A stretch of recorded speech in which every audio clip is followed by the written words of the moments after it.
Whether it's for rather cool or utterly insane reasons, turns out actor people humans make ridiculous decisions sometimes too. Not like me having just one more drink before heading home and waking up with a string of pictures fighting a bicycle and wearing stolen hats from passers-by. Theirs is more like amazing, coveted, praised movie role because they felt like seeing how much pie they could eat on screen. I'm Ash from What Culture, and these are 7 roles taken by actors for ridiculously awesome reasons. 7. Sean Connery took a role in Time Bandits because they couldn't afford him. Sean Connery loves himself some money. So much so, in fact, that it could be quite difficult to afford him when he was still making movies. Such was the problem facing Terry Gilliam and crew in the Time Bandits pre-production. They had written the character Agamemnon for Connery but knew they couldn't afford him. So it was rumoured that they put in a script note that they wanted a Connery lookalike their budget could actually afford. Luckily for them, it actually worked out that they got the most lookalike Sean Connery of them all, the very man himself. It's rumoured that the real Connery read the script and found their hope of getting a cheaper version of himself quite amusing, so he signed on at a reduced rate.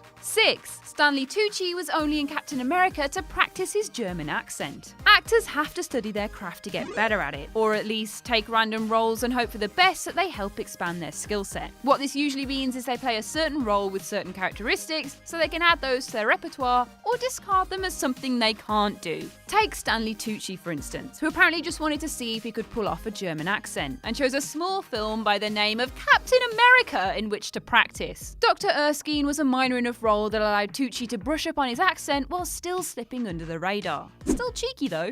5. Samuel L. Jackson just wanted to star in a movie titled Snakes on a Plane. It's probably fair to say that Samuel L. Jackson doesn't really need to work anymore, but he clearly loves what he does and wants to do it anyway. Case in point, Snakes on a Plane. Apparently, the only reason Jackson took this role was because he just wanted to be in a film called Snakes on a Plane, owing to his background as a massive fan of B-movie schlock. What makes this more ridiculous is that he even forced the producers to keep the title when they thought it was too silly, and managed to keep the majority of the script when they attempted to make it sensible. So it's all his fault really. 4. Bill Nighy joined the Harry Potter franchise because he felt left out. Jealousy is a powerful force. It can make us do great and terrible things like slyly stealing Jules' pre-written joke book with the same sneakiness as me creeping out of your mom's room last night.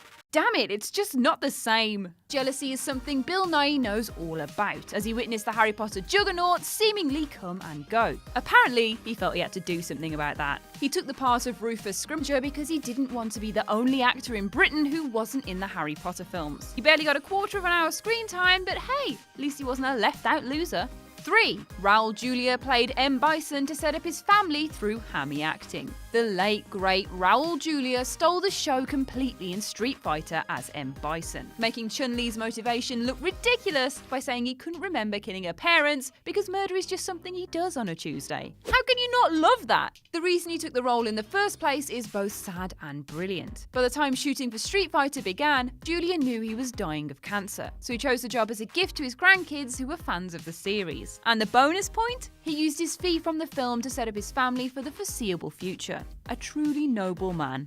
2. Michael Caine was in Journey 2 because he wanted to ride a bumblebee. Acting is a business entirely based on public reaction, and everyone hopes it can be well received to some extent. But when you're an established legend like Michael Caine, you don't really have to worry about it. Instead, you can use your film roles to one-up the rest of society. Just as Caine did when he chose to sign on to Journey to the Centre of the Earth. Caine took his role as a way to impress his grandkids, and he wanted to do it in the most spectacular way possible. Namely, he wanted to ride a giant 3D bumblebee. For God's sake, Grandpa Millman, what have you done for me?